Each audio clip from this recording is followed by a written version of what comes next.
We'll hear argument this morning in Case 18-966, the Department of Commerce versus New York. General Francisco. Mr. Chief Justice, and may it please the Court. In March 2018, Secretary Ross reinstated a citizenship question that has been asked as part of the census in one form or another for nearly 200 years.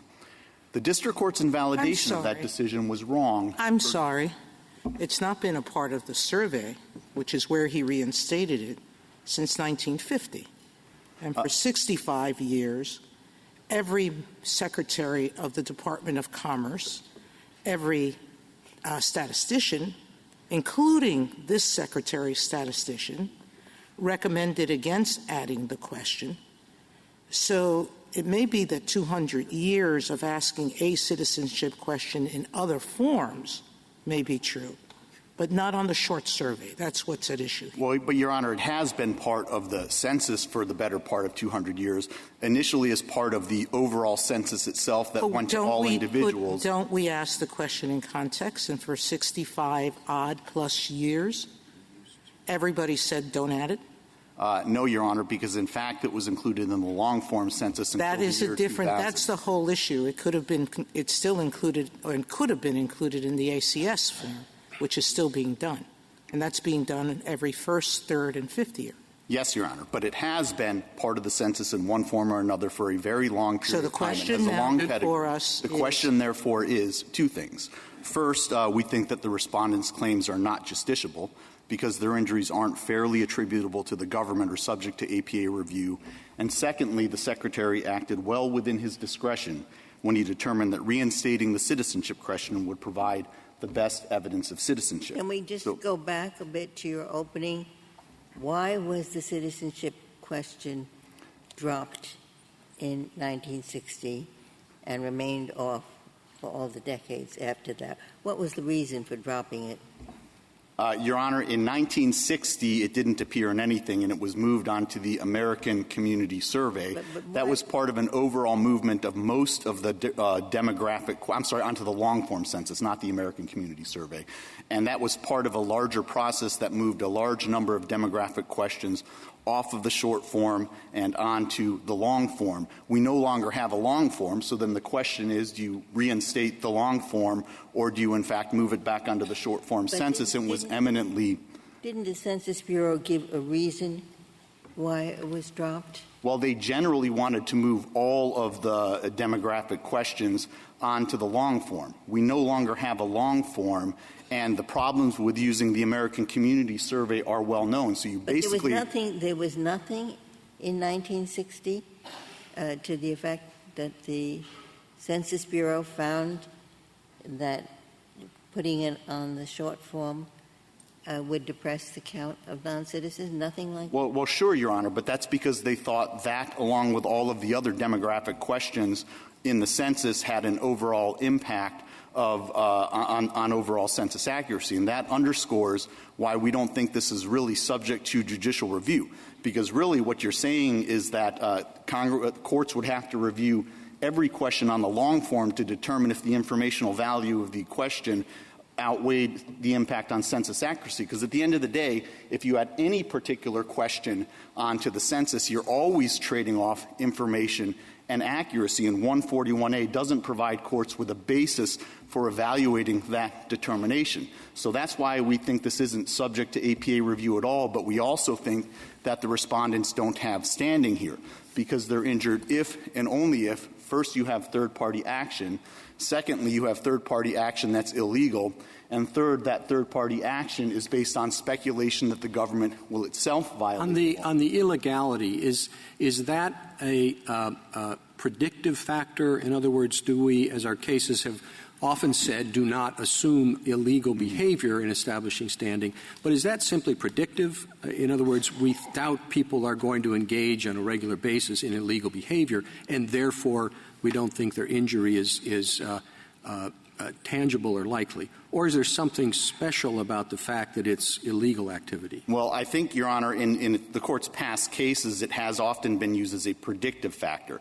But I also think that when you put it all together, it breaks the chain of causation for Article III causation purposes. I mean, it is true that if people go 60 miles an hour in a 55-mile-an-hour zone, that's unlawful. But you wouldn't say that they're not going to do that in forming public policy or considering standing. I agree, Your Honor, and that's not our argument here. I think that Clapper is a good analogy. In Clapper, it was quite clear that the plaintiffs in that case suffered an injury in fact because they declined to use their cell phones to communicate with their clients, and their clients declined to use their cell phones to communicate with them out of a fear that their phone calls would be intercepted. No question that there was an injury in fact.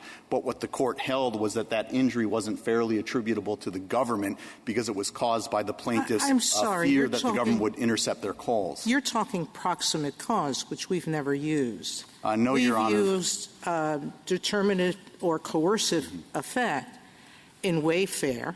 One of the reasons we found the stores, not the states, to be injured is because consumers fail to pay taxes, an illegality under the law. And we said that's why the states were being harmed. In NAACP versus Alabama, we held the NAACP had standing, even though it was their members who would be injured by other people, an illegality, harassment. But as Chief Justice Roberts said, it's predictable. There is no doubt that people will respond less because of the census. That has been proven in study after study. One census surveyor described an incident where he walked into a home, started asking citizenship, and the person stopped and left his home, leaving the census surveyor sitting there. So if you're talking about prediction, this is about 100% that people will answer less. So, but I don't know that it's prediction.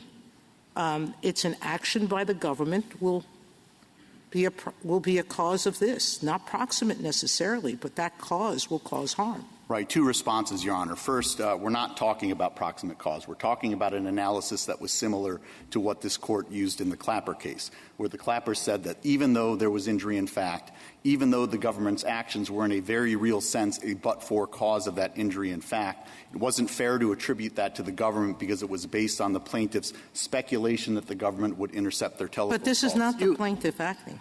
This is third parties acting. Yes, and that makes it, we think, even worse because the court's cases have generally said you don't rely on third-party standing. You said you had two responses? Yeah. The second is that on NAACP against Alabama, that was a case where the NAACP was being directly regulated by the statute that they were challenging. They were forced to disclose their private membership lists, and that was their injury. There was nobody that stood in between them and the disclosure of their private membership lists. But turning to the agency reviewability argument, there really is nothing in 141A that provides courts with a basis to review this decision. The language is quite similar to what the court addressed in Webster. The addition of any particular demographic question is always going to be a trade-off between information and accuracy. And I'd urge you to look to the 2000 long-form census that had highly detailed questions about not just citizenship, but things like your commuting time, how many bedrooms you had in your house, whether you suffered from certain health conditions. Under respondents' position, courts would have to review each one of those questions to determine whether the informational value of that question outweighed any potential impact on census accuracy. On the main form, suppose the Secretary puts in a question about sexual orientation. Suppose he puts a question in about arrest record. Suppose he says, I'm going to have the whole survey in French. In other words, we have no role to play, no matter how extreme. Your Honor, you certainly do have a role to play. All right, well, then that's the question. And I think your examples... That's the question. Yeah. That's the question. And in this case, there's a statute, and the statute says that the Secretary, at least on this form, the main form, he shall use administrative records unless, it says to the maximum extent possible. Don't ask direct questions. Use administrative records because they want to keep it short. Right. To the maximum extent possible. So I have two rather technical questions on what I think is the heart of this case. It's a technical case. All right, the first question is the Secretary, I gather from the record, and we've looked at it in my office pretty carefully, is told by the Census Bureau in 3 studies that if you ask this question on the regular form, you will get back fewer answers. And they extrapolated to do that from the other surveys and so forth. And those extrapolations, holding for everything constant, showed that the non-citizens often didn't say they were non-citizens. Mm-hmm. And some didn't return it at all. Now, I haven't seen any evidence to the contrary, so I'm asking you where the evidence is on that. Sure. And as to the second, same question. The second is that several surveys, including Dr. Aboud, told the Secretary, Mr. Secretary, if you add the question to the census, the short form, the direct form, you will discover that even the information you want about citizenship is worse than if you just look at the administrative record. Now, how can that be? Sure. Well, A, they say 13 million people, it'll be a wash because you won't get information either way. They won't return it and you don't have it over on the administrative part. But as to 22 million, which you highlight in your brief, yeah, what about them? And as to them, what Dr. Aboud says he says, and I saw it in the record, he says, as to those 22 million, I'll tell you what, you just look to the census returns and you're going to find it not that accurate because some are not going to tell the truth. Right. So go look at the administrative returns. They won't be there, but we'll model them. Now, the question is, which is more accurate as to citizenship? Sure. The models over here on the administrative part or the answer to the questions on the census part? And here's what Dr. Aboud says. 22 million, he's asked. If you follow your practice, you'd use a survey response, not model it. Is that right? That's right. And in your opinion, that would be less accurate than if you just went with modeling over on the administrative part. That's correct. And the conclusion of the Census Bureau remains that adding the question over here, even if you use the administrative part too, produces worse data on citizenship than just using the administrative data alone. That's the question. Yep. Answer from the expert, that's correct. So I read that, and it's, the judges below have listed 14 other examples or 40 other examples of many other examples, but that's the most direct.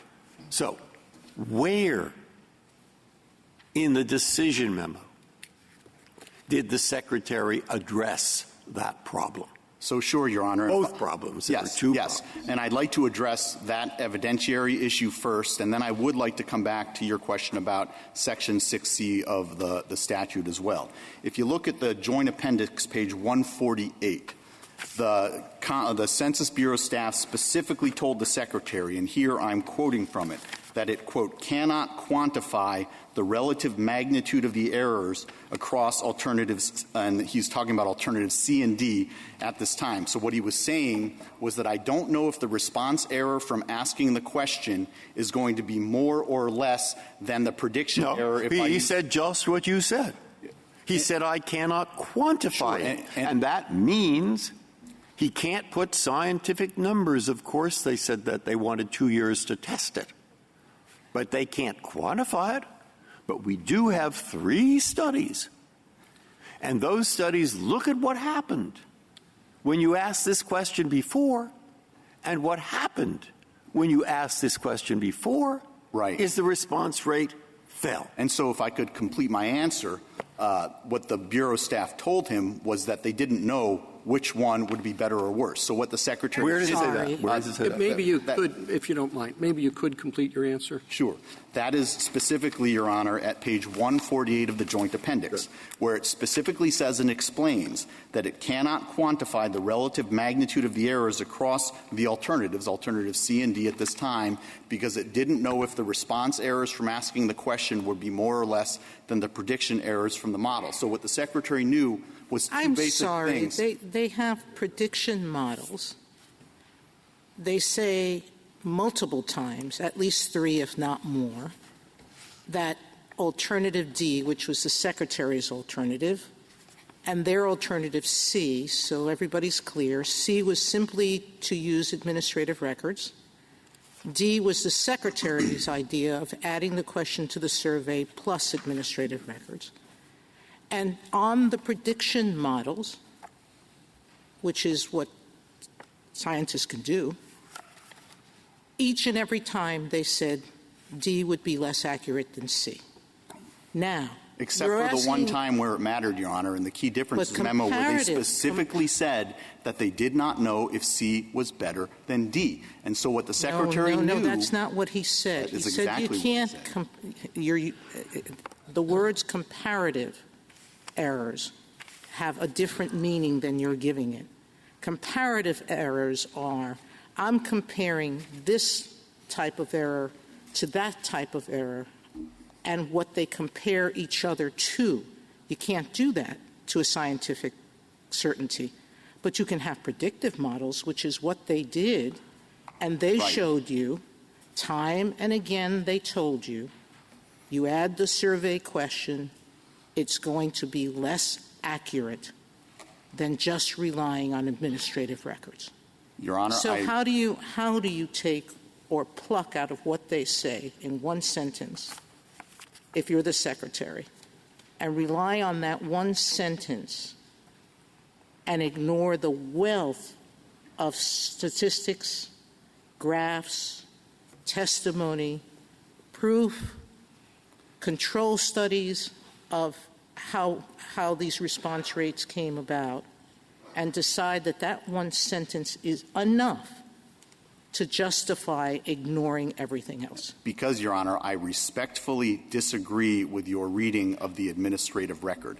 If you read through the key difference in this memo, what the Bureau staff is telling the Secretary, and look, there's no question that the Bureau staff preferred not to have this question on the census, but what they were telling the Secretary was that they couldn't tell which model would be more or less accurate, but they did give him specific information. Well, they told him that please finish. They told him that if he actually asked the question for 22.2 million people for whom no administrative records existed, he would have got actual answers at 98% accuracy, and that the alternative, their preferred alternative, was to use a statistical model to estimate citizenship not just for the 22.2 million, but for 35 million, but they had not yet constructed that model and didn't know what the error rate in that model would be. But I think, General, 98% sounds awfully high, but it's kind of irrelevant, too. The question is whether if you used the model, it would be greater than 98%. It would be 99.5%. Right.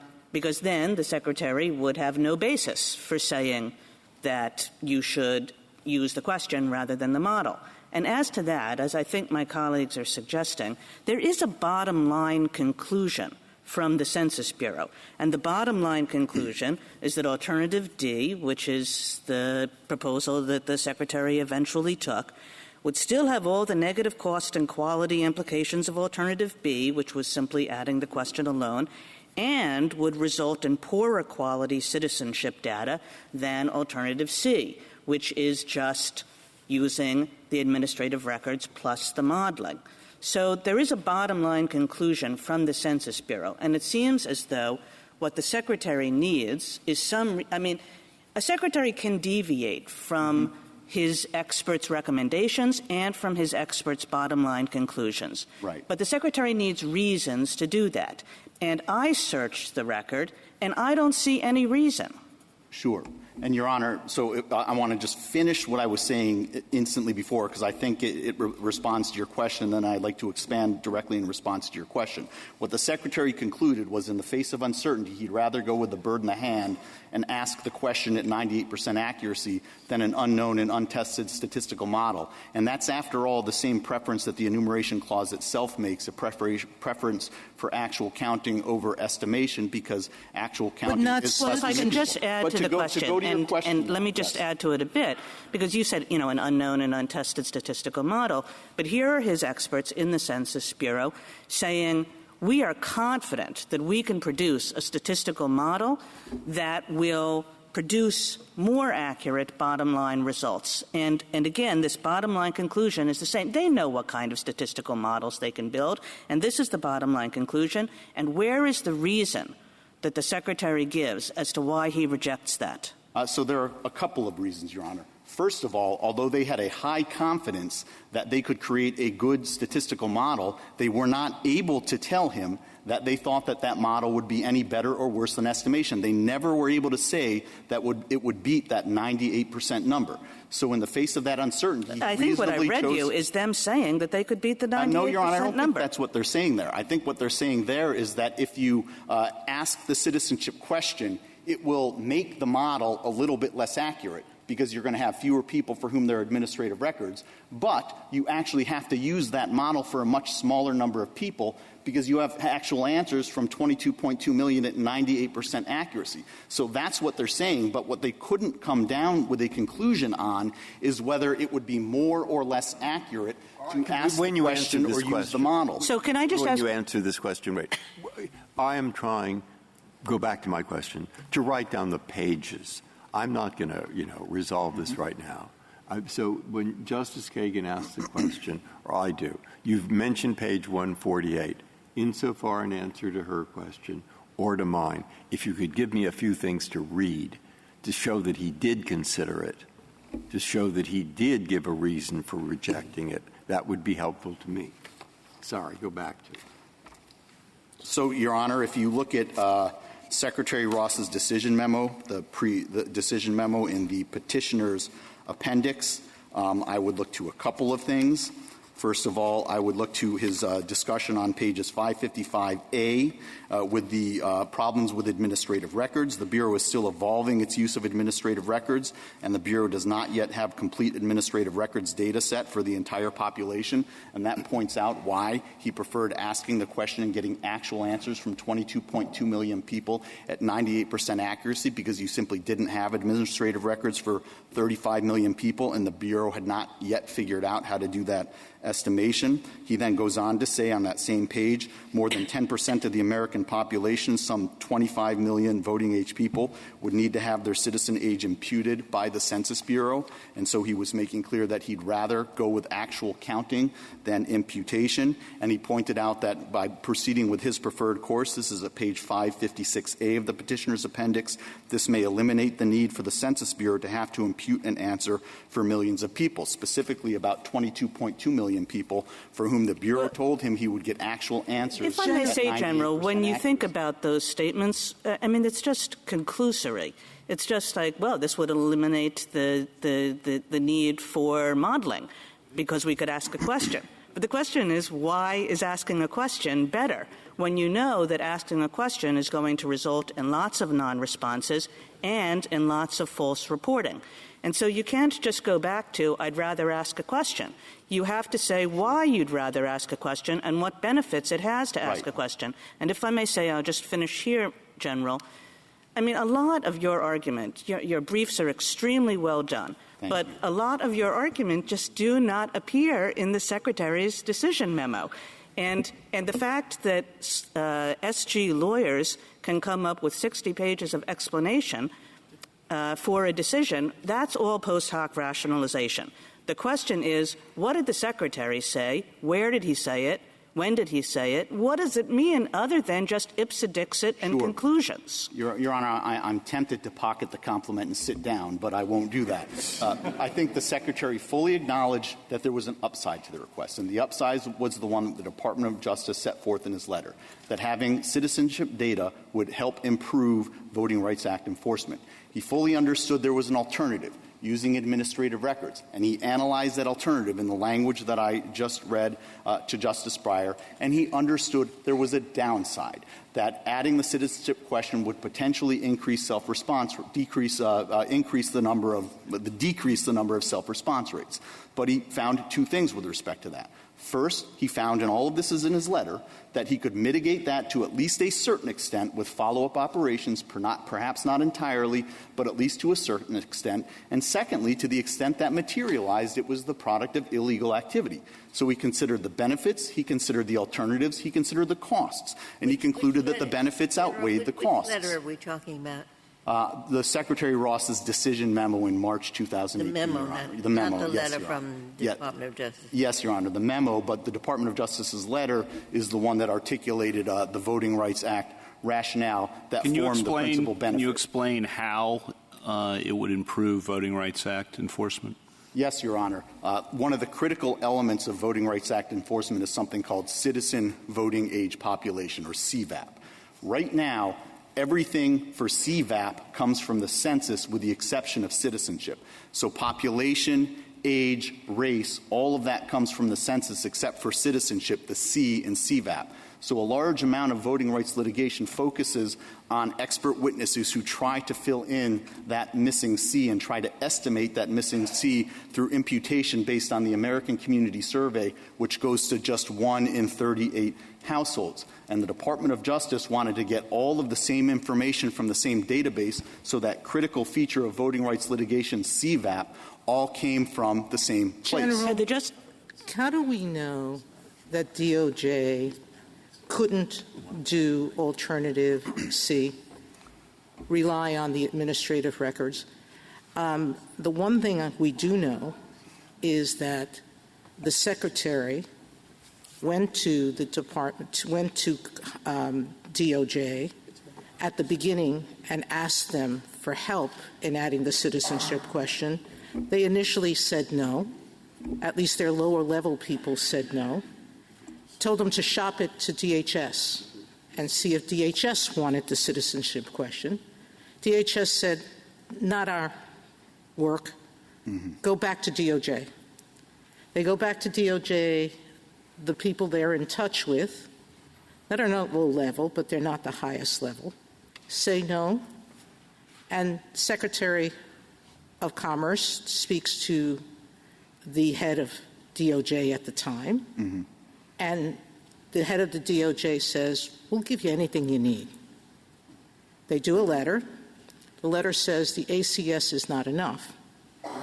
What the letter doesn't say is, if you supplement it with administrative records, which 6C lets you do and tells you you should do to maximize the extent possible that the actual count is accurate, and we do know that there will be less people being reported, which is the whole purpose of the survey, how many people there are, and nobody doubts that there will be less people reported.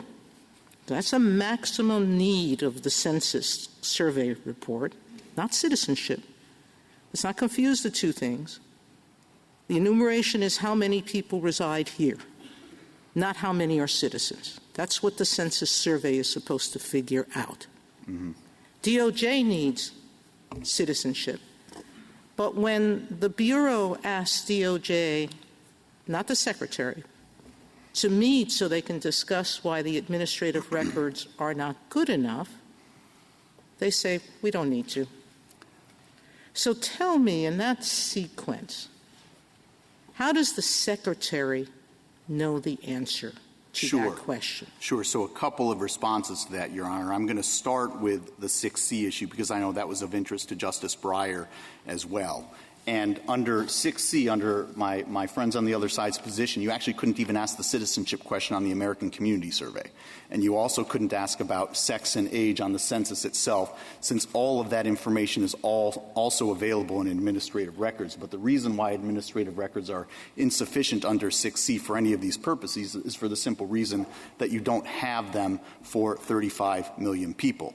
In terms of the Department of Justice's request and the Census Bureau's alternative proposal, it simply wasn't responsive to the Department of Justice's request for two reasons.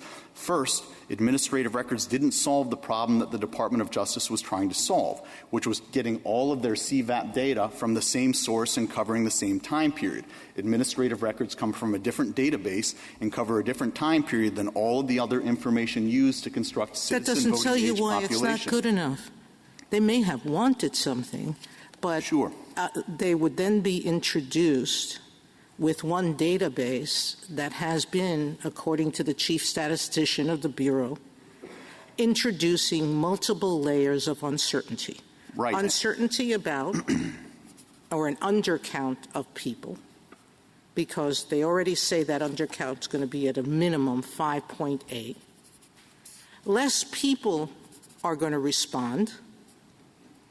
You're going to have a lesser number that are going to group with the administrative record. You're going to have 9.5 million that conflict between their answer and the administrative records.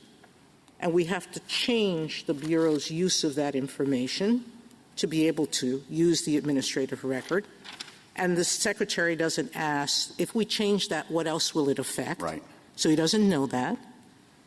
And we now have error in the unreporting population of at least 500,000. So something the chief statistician of the Bureau tells us is, unlike our simpler prior models, this introduces more uncertainty at every single level of the calculus. And so that data is going to be more suspect, more prone to less reliability, and less accurate. And so if the Bureau, if the Department of Justice refused to listen to that, how can the Secretary conclude that he's complying with 6C fully? Because it says to the maximum extent possible. And how can you be possible if you don't even ask why? This seems like he thought of something. I want to add a citizenship question. I don't know why, but this is a solution in search of a problem. I got to find a problem that fits what I want to do. So, Your Honor, there's a whole lot in that question, but I think I will start with where you ended. And if you really think 6C is a problem, then we really cannot ask the citizenship question on the American Community Survey, since that is just as subject to 6C no, what as it the says, census. What it says is to the maximum extent possible. And here the Secretary is using the administrative records to the maximum extent possible but the because he's ACS combining is not them. The survey. He's combining them with the administrative records and the self-responses and using administrative records where they're available, using self-responses at 98% accuracy where administrative records are not available. The problem is you can't confuse the survey, which is really the question of 6C. No. Or the focus.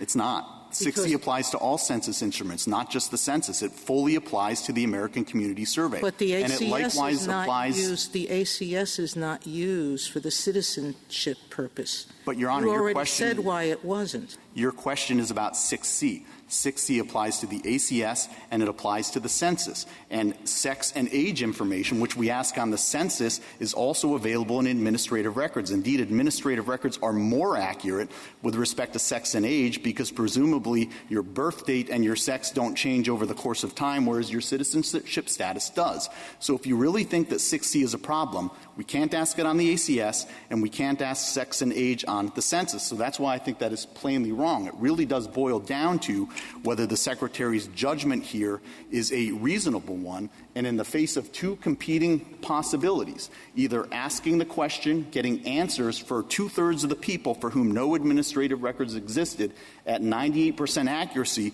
or using an estimation model that had not yet been created and had an unknown error rate, the Secretary reasonably chose to go with a bird in the hand. General, just going back to Justice Kavanaugh's simple question about why the Secretary thought that there was a need for this data, and then part of what Justice Sotomayor was talking about was that it did really seem like the Secretary was shopping for a need. Goes to the Justice Department says we don't need anything, goes to DHS says they don't need anything, goes back to the Justice Department, makes it clear that he's going to put in a call to the Attorney General. Finally, the Justice Department comes back to him and says, okay, we can give you what you want. So you can't read this record without sensing that this need is a contrived one. Nobody had, there have been lots of Assistant Attorney General in the Civil Rights Division that have never made a plea for this kind of data.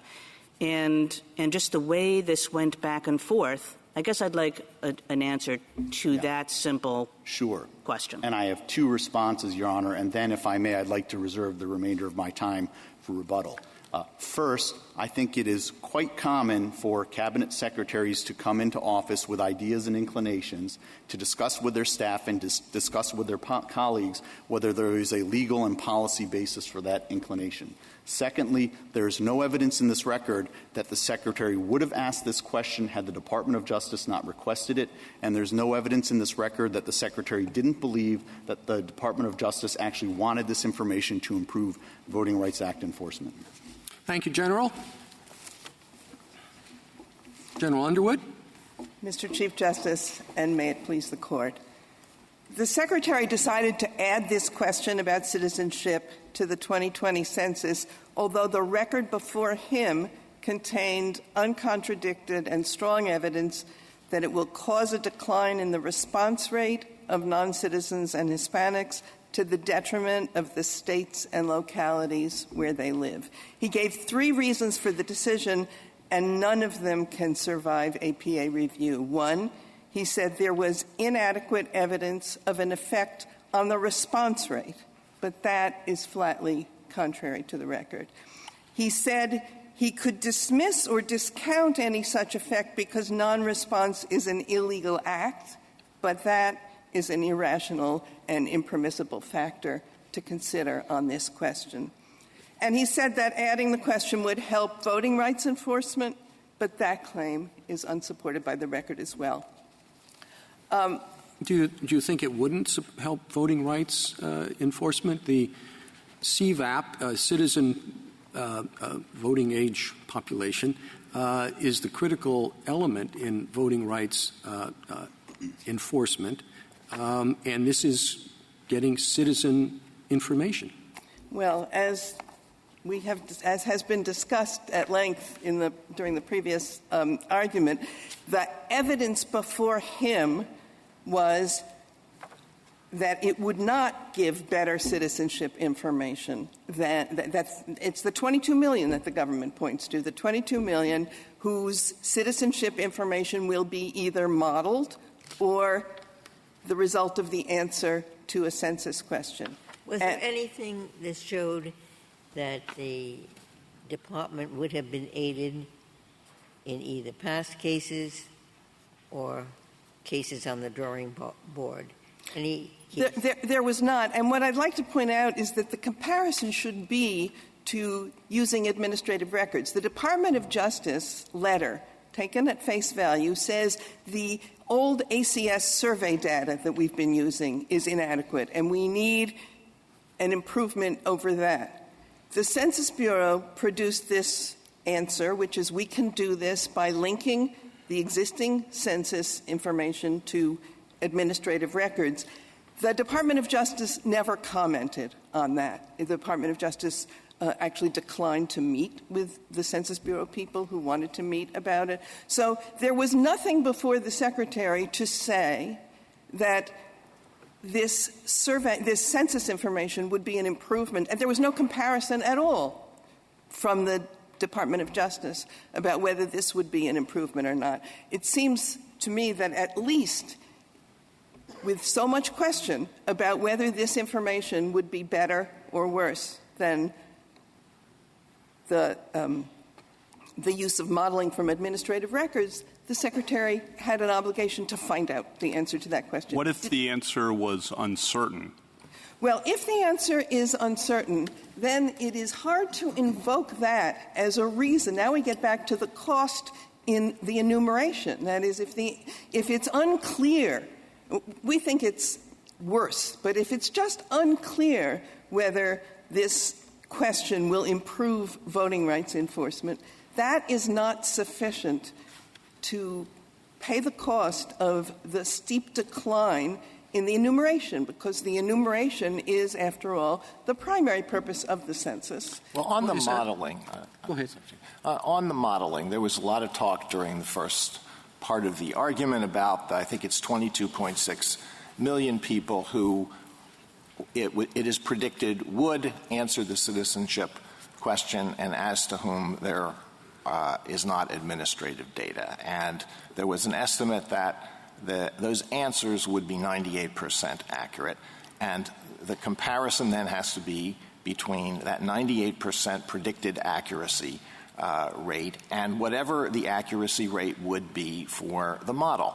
And is there anything in the administrative record that shows that the model was tested and that it was possible to extract a predicted error rate for the model? What we have is that the model hadn't been generated, but what we have is the Census Bureau saying this is like other modeling that we routinely do. We're confident that we can do it. So if the Secretary has to choose between two things, and on one, the Secretary knows there's a 98% accuracy rate, and as to the other, the Census Bureau says, we're going to create a model, and we don't know how, we can't give you any statistics, but trust us, it's going to be more accurate than 98%. Is it arbitrary and capricious for the Secretary to say, I'll go with the 98% because that's a known quantity? If there were no cost to the enumeration, that would be a different question. But when there is this much uncertainty, then it is arbitrary and capricious to take that kind of risk with the enumeration. I don't understand uncertainty. I thought the 98%, of course it's 98%. Most people are citizens. Right. The people who are citizens are not going to, they'll say they're citizens. All you'd ever expect are a few percent who are not citizens. Then I have on pages Joint Appendix 882 through 884, Mr. Aboud's testimony, where he unequivocally says 3 times that in not 98%, in respect to those people who are not citizens, the administrative model will be more accurate than just asking the census question. And if you add the census question, then you look to it for the answer, you will discover that you are less accurate in respect to non-citizens. Now, he says that. That's why I asked the Solicitor General, what is there contrary to that? And he gave me things to look at. And I would say the most contrary thing, which I want to ask you about, is Dr. Aboud at the trial said, quote, there's no credible quantitative evidence that the addition of a citizenship question will affect the accuracy of the count. All right, that's what he said. Now, I'm sure in their reply brief they pointed right to that. We can't simply ignore it. And so I want to hear what your answer is to that, which the government says is contrary evidence. If you look at that testimony in context, it is perfectly clear that what he is saying is that he didn't have enough evidence for a firm quantitative statement meeting scientific standards. He actually defined the term credible quantitative evidence. And if you'll bear with me, he said, it's evidence that is specifically related to the insertion of a citizenship question into the otherwise planned 2020 census that identifies the citizenship question itself as the likely or one of the causal elements associated with changes in the outcomes and that would stand up to extensive peer review within the Census Bureau and with the scientific community. That's the evidence that he found was not available? Yes, that's right. He said he didn't have enough to quantify in accordance with peer-reviewed standards. He didn't say there would be no effect. He said, I don't have enough to give what I believe as a scientist to be this term, credible quantitative, to make a credible quantitative evidence. Can I ask? I'm sorry. Please finish. And my point is that at the same trial, if we're going to look at the trial testimony, at the same trial, other experts said, maybe so, but there is enough evidence to make a different kind of judgment, not a firm, scientific, quantified judgment, but a judgment. Do you think it's proper to look at the trial record on this issue? There's a lot of citation in the respondent's brief to trial testimony. Aren't we reviewing the administrative record? We are. Well, as for standing, we're reviewing the whole record. That's correct. But as to the arbitrary and capricious review? That is correct. But that would make this statement also of Dr. Abboud off the record, off the administrative record. Can I ask a... Yes, please. Please finish. No, going back to your question, while I think there is good evidence and nothing contrary that this 22 million would be more accurately identified by the modeling than by the census, I think it is sufficient for this purpose to treat it as somewhat uncertain, because it is uncertainty with respect to the discretionary part of what the Census Bureau does, namely collect extra information. The core function of the census, not of the Census Bureau in all its actions, but on the census form. But the United Nations recommends that countries ask a citizenship question on the census, and a number of other countries do it. Spain, Germany, Canada, Australia, Ireland, Mexico ask a citizenship question. And the United States has asked a citizenship question, as you know, in one form or another since 1820, excluding 1840. And again, long form at times in more recent times, and then on the ACS since 2005. The question is, does that international practice, that UN recommendation, that historical practice in the United States affect how we should look at the inclusion of the citizenship question in this case? The same guidance from the UN also says to be careful to test questions to make sure they don't interfere with the enumeration. It says you need to make a judgment in context. It may be that those countries either haven't examined or don't have the problem that has been identified, the problem of depressing the enumeration that the United States has. It's certainly something to look at. But you agree it's a very common question internationally. Well, it is certainly useful information for a country to have, and I'm not suggesting at all that that information shouldn't be collected. The question is whether it should be collected on the very instrument that is, whose principal function is to count the population when we have such strong evidence that it will depress that count, make it less accurate, and make it less accurate. Well, the principal purpose, you're right, the principal purpose is to count the population, but we've had demographic questions on the census. I don't know how far back, but certainly it's quite common. That's correct, but we have no evidence about age, things like that. You go back and it looks, do you own your house? Do you own a radio? I mean, the questions go quite beyond how many people there are. Well, I'd like to say two things about that. We have no comparable evidence about any of those other questions that they depress the count in this substantial a way and in this disproportionate a way, because, as this Court said in Wisconsin, distributive accuracy is even more important for the census. The response rate is very important. So can I ask you a question about that? A lot of your argument and a lot of the district court's argument seems to hinge on this prediction that there will be 5.1% fewer responses if the citizenship question is included on the census. But that is based, as I understand it, on the fact that non-citizens are somewhat less likely to complete the ACS, which includes the citizenship question, than are citizens. Am I right in understanding that? That's fundamentally where that comes from? It's not about not completing. It's about it's not about skipping questions on a form. Not responding. Not responding. That's correct. Okay. They're somewhat less likely to respond to the ACS than are the ACS in one study and the long form in another. Okay. But what jumps out is the fact that citizens and non-citizens differ in a lot of respects other than citizenship. They differ in socioeconomic status. They differ in education. They differ in language ability. So I don't think you have to be much of a statistician to wonder about the legitimacy of concluding that there's going to be a 5.1% lower response rate because of this one factor. But maybe there's something more there. So what does that analysis miss?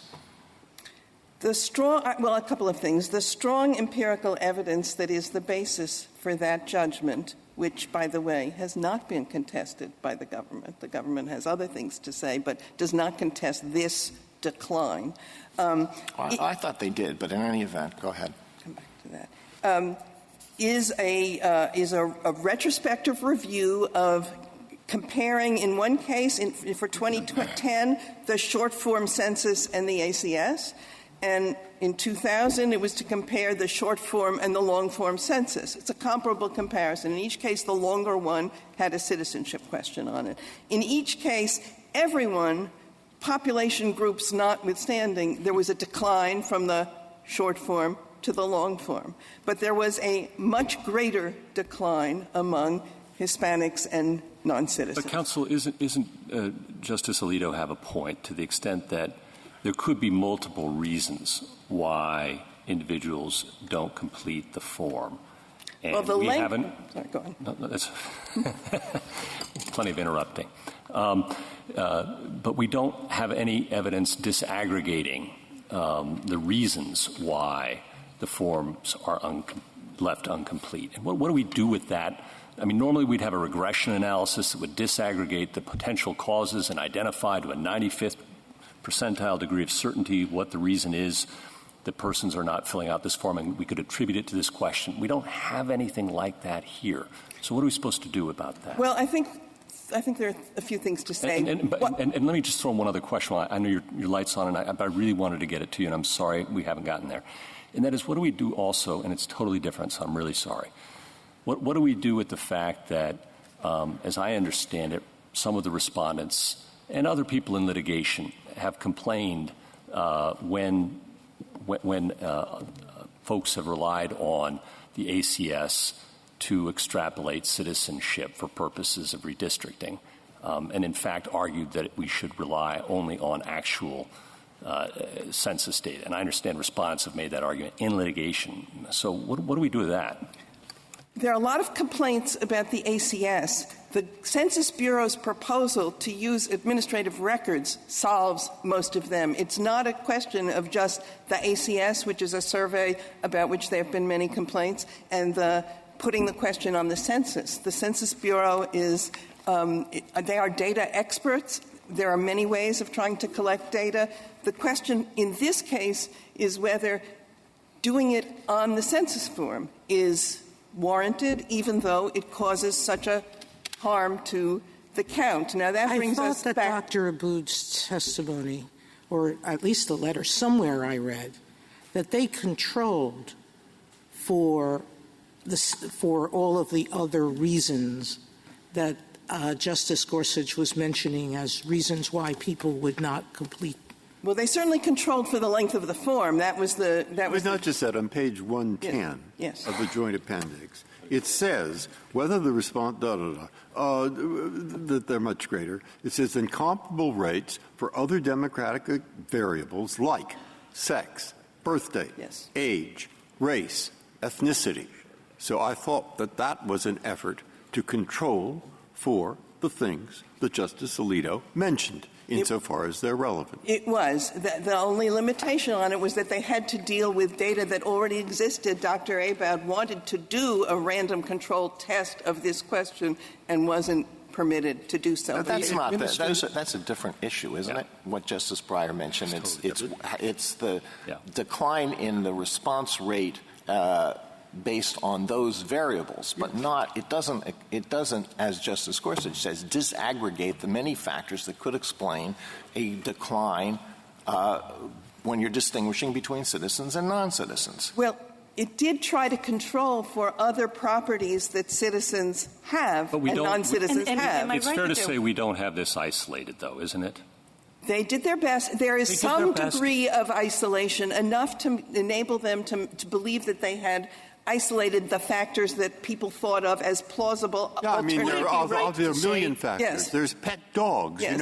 I mean, there are cats. And so if, in fact, there were some factors that are relevant, which were not in the data, because they only controlled for 6 other factors instead of 600, I would expect somewhere in this record someone to have written that there were these other factors that also should have been controlled for.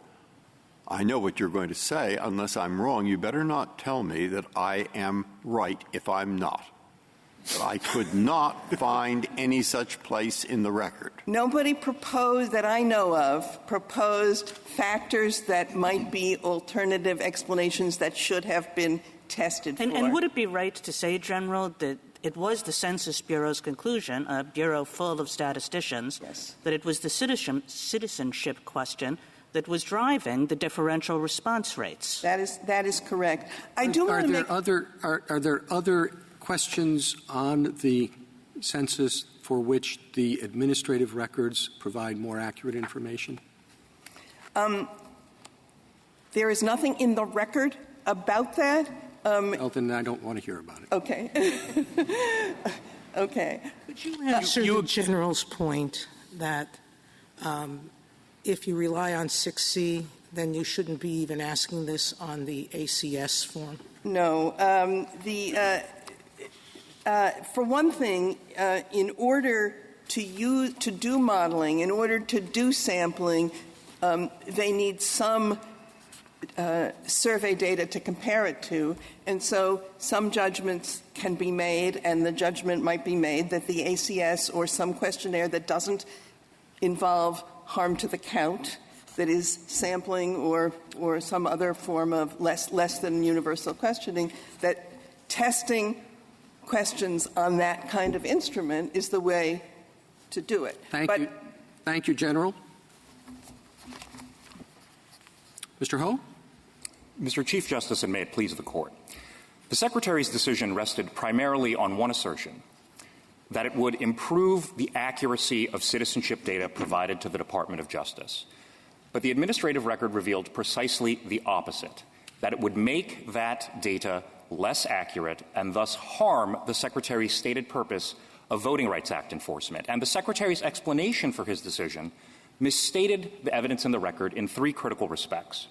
First, the Secretary asserted that adding the question would maximize the Census Bureau's ability to use administrative records on citizenship. But the government has conceded that that was not true. At page 32 of their brief, they acknowledge that if the question is added, the number of people who can be matched to these administrative records, the most accurate information that we have on citizenship, will fall by 1 million. Second, the Secretary asserted that adding the question would improve the Bureau's imputation of citizenship for people for whom the government lacks any such records. But the government has conceded that that was not true either. At page 34 of their opening brief, they acknowledge that the Census Bureau determined that if the question is added, the imputation process will become less accurate. And here's why. The accuracy of imputation depends upon the accuracy of existing data. Federal administrative records are based on a person's legal documents of their citizenship and thus are quite accurate and reliable for this purpose. But the citizenship question is not. The evidence shows that non-citizens respond to the question inaccurately 1/3 of the time. So if the question is used, the data that's used for imputation will be contaminated by those incorrect responses, making the output of the imputation process less accurate, making the data less accurate, and again, harming the Secretary's stated purpose of improving the accuracy of citizenship information. The Secretary misstated the evidence in a third respect. He asserted that adding the question would fill in the gaps in 22 million people in administrative records on citizenship, but the Census Bureau concluded specifically on the last page of their March 1st memo in the administrative record that the Secretary's decision will not solve that problem. And the reason is, again, because responses to the question are highly inaccurate, whereas the imputation process, based solely on administrative records, would be more accurate. That's reflected in the Census Bureau's bottom-line conclusion in its March 1st memo, and it's reflected in the testimony of Dr. Aboud at trial. But this takes us back, does it not, if I'm following your argument, to the 22.6 million people who will answer the citizenship question, but as to whom there aren't administrative records? That's what you're talking about? Yes, Justice Alito. Okay. And so then this is territory that we've covered. But if the Secretary is told, here's the error rate that we can expect for those who answer the citizenship question, and on the other hand, we have this model, and we can't tell you how accurate it is, but trust us, it's going to be better. Is it arbitrary and capricious for the Secretary to say, I don't want to go with this model because I don't know what the accuracy of that is? Justice Alito, respectfully, I think the Census Bureau said a little bit more than trust us. What the Census Bureau said was, we can develop a highly accurate model for this that's going to be better than getting the question wrong 1/3 of the time. Yeah, well, they said, in our opinion, this would be better, but they can't quantify it. They don't provide a specific number. They don't even provide a range. Am I right on that? They do say that it would be more accurate than responses to the citizenship question, which they do quantify as being incorrect 1/3 of the time for non-citizens. And if I could get back to Justice Kavanaugh's — Go ahead. Oh, I'm sorry. Justice Kavanaugh's question earlier about whether or not that can help with Voting Rights Act enforcement, it can't. And here's why. Citizenship data matters in the Voting Rights Act. I'm sorry, just what can't? I'm sorry. I lost sight of the it in your answer. The Secretary's question, Mr. Chief — the Secretary's decision, Mr. Chief Justice. And I thought you were talking about whether it's helpful with respect to the voting rights information. That's right. Adding a citizenship question to the census, is not helpful for Voting Rights Act purposes because responses to the question are inaccurate so frequently for non-citizens. Citizenship matters in the Voting Rights Act context when you're dealing with a population in which there's a large number of non-citizens. The VRA requires the drawing of districts in which minority voters constitute a majority sometimes under some circumstances. Now, under normal circumstances, voting age population data will be sufficient for that purpose if citizenship rates are high. But if the minority group has relatively low citizenship rates, for example, as is the case with Hispanic populations in some circumstances, then you need citizenship data to make sure that you're drawing a district in which minority voters are, in fact, a majority of the population. And data that's wrong 1/3 of the time with respect to non-citizens just doesn't help you draw districts at that granular block-by-block level. Well, when we talk about the block-by-block level, one of the complaints that we've heard from the other side is that the data that we rely on from the ACS is at too high a level, and that the census goes down to a more granular level. And that, in fact, some of the states who are now respondents before us have, in litigation, including in this court, argued that ACS data should not be relied upon for purposes of citizenship or other purposes, and the census data is more accurate. What do we do about that? It seems to me like you kind of put the government in a bit of a catch-22. You say they shouldn't use the census except for in later litigation when they have to use the census. Justice Gorsuch, let me say two things in response to that. The first is that to the extent that more granular citizenship data were in fact necessary for Voting Rights Act enforcement purposes, and we, I think, set forth a number of reasons in our brief why that's not in fact the case. But just assuming that it is. Well, we know states have argued this, including some of the respondents before us. So it is a thing. Okay, that's fair. But what the Census Bureau recommended was that it could develop that block-level data either with existing ACS data or using administrative records, and that would be, in fact, the best and most accurate way to do that. So the states that said previously that wasn't enough now are going in all future litigation to bind themselves to accept that it is enough. Well, are you prepared to say that? Justice Gorsuch, our clients have never taken that position, and I'm not aware of my organization ever taking that position. And how about the underreporting, or the folks who stop and break off answering the long form, and we're asked to believe that that's solely attributable to this question? We have a whole bunch of states that say that, in fact, the break-off rate because of that question, is something like 0.36%. So that it's very difficult to understand why that question would be the cause of people stopping answering, whereas another possible explanation that hasn't been explored, as I understand it at least, is the length of the form itself may deter those with less means and less time to fill them out. Just as simple as that. And we don't know. And what do we do with the fact that we don't know? Well, Justice Gorsuch, the Census Bureau's conclusion was that the most likely explanation was the citizenship question. The only difference in that comparative estimate was the presence of a non-citizen in a household, and citizenship is obviously the most salient question that goes to the difference between those two populations. And the number on the break-off rates for the Internet ACS survey, which I believe Your Honor was referring to, they showed that Hispanics were actually 8 times as likely to break off in responding to the ACS upon encountering the citizenship question. Now, by contrast, there isn't a shred of evidence in the administrative record that suggests that this question will not have the effect of harming response rates or will actually improve the citizenship data provided to the Department of Justice. But if I could make one other point in response to your earlier question, Justice Gorsuch, adding the citizenship question doesn't even solve that granularity problem that you referenced. And here's why. Because the Census Bureau can only produce estimates of citizenship at the block level. The government has now conceded that on page 18 of their reply brief, which is quite remarkable because the government's rationale for asking this question has been to provide a full count of citizenship. And because of the Census Bureau's disclosure avoidance protocols, it actually can't do that at the block level. It undermines the whole rationale for adding this question, and the Secretary didn't even address it in his decisional memo, which renders his decision arbitrary and capricious under State Farm. It seems to me – go ahead. What is the it in that sentence? What did the Secretary not address? He did not address the fact that because of the Bureau's disclosure avoidance protocols, it can only provide estimates of citizenship at the block level. If I could, let me explain why. The statute requires the Census Bureau not to disclose information that could result in the identification of a person's census responses.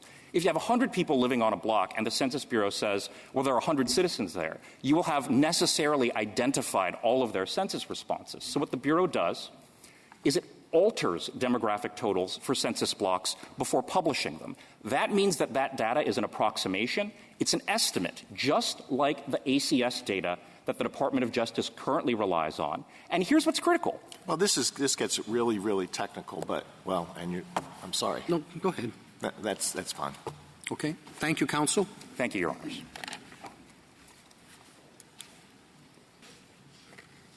Mr. Letter. Mr. Chief Justice, and may it please the Court, I just want to say right up front, the Speaker of the House wishes to thank the Justices for their courtesy in hearing from the House today. Tell her she's welcome. Thank you. I'll pass that along to her, Chief Justice. I want to hit just a couple of points, but one of the ones I want to hit right up front is something that General Underwood said and I think bears some emphasis, which is remember that the census that we're talking about here is the decennial census provided for in the Constitution of utmost importance to the House of Representatives. That provision obviously has to be the grounding for the statute that is being applied here. And so anything that undermines the accuracy of the actual enumeration is immediately a problem. So there's been a lot of discussion here, quite properly because of the way this case has been briefed, about will this help the Justice Department and the Voting Rights Act, et cetera. And that may be a very important point. But it is not why the Census Bureau carries out an actual enumeration, which goes to the apportionment of representatives among the states and then distribution within the states.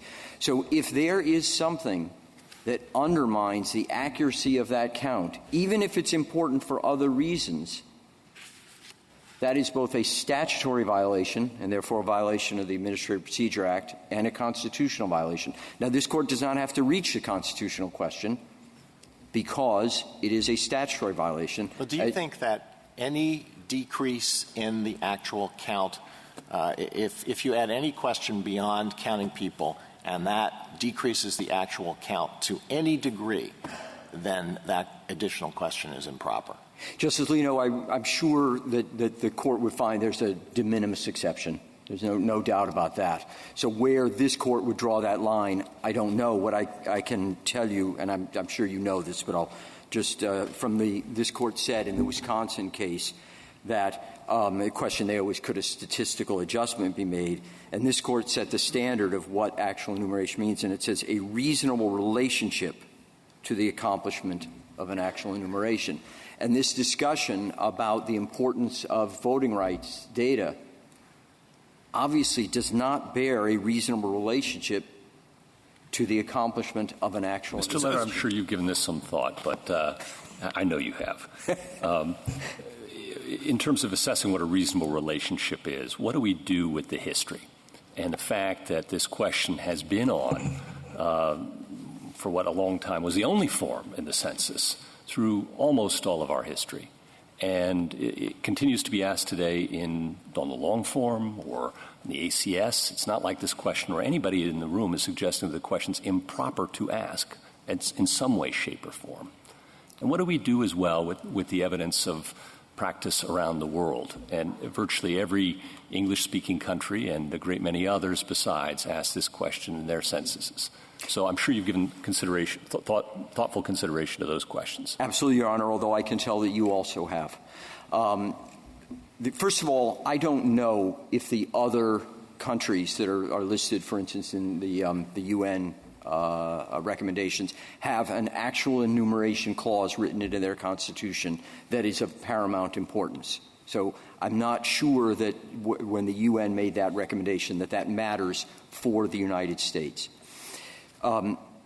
Second, Your Honor, if there are other factors that would undermine actual enumeration, there is no evidence in the record here. As the Chief Justice pointed out, we're dealing with a record here. It may be that some people find questions about gender now offensive, or maybe in the future that will be deemed offensive, and that would undermine the accuracy of the actual enumeration. We don't have any evidence on that. What we do know, Your Honor, as you quite correctly pointed out, we have a history of this. But what we do know now is the experts right now say that this question, if it is put on the form, which, remember, is the only form right now for the actual enumeration, that will make the undercount worse. Mr. Leonard, the Congress has the primary control over what the census will be, not the executive. And Congress has been alerted to this citizenship question for some time, and it has done nothing about it. So one question is, who should decide? Congress is silent. Should the court then step in? It's a very fair question, Your Honor. Two responses. One, I think that this is a very ironic point for General Francisco to be making. He has emphasized in his briefs, Congress knows about this. Congress should do something. The court can take judicial notice of this because it's in the public record. The Secretary of Commerce has been called before Congress to explain what he did here, and Assistant Attorney General Gore, the one about the author of the request by the Justice Department, has been called to Congress. They have been declining to answer. They're not giving Congress the information it requests because they say there's litigation going on. And I repeat, this is a matter of public record. So it's ironic for General Francisco to be saying, this is for Congress.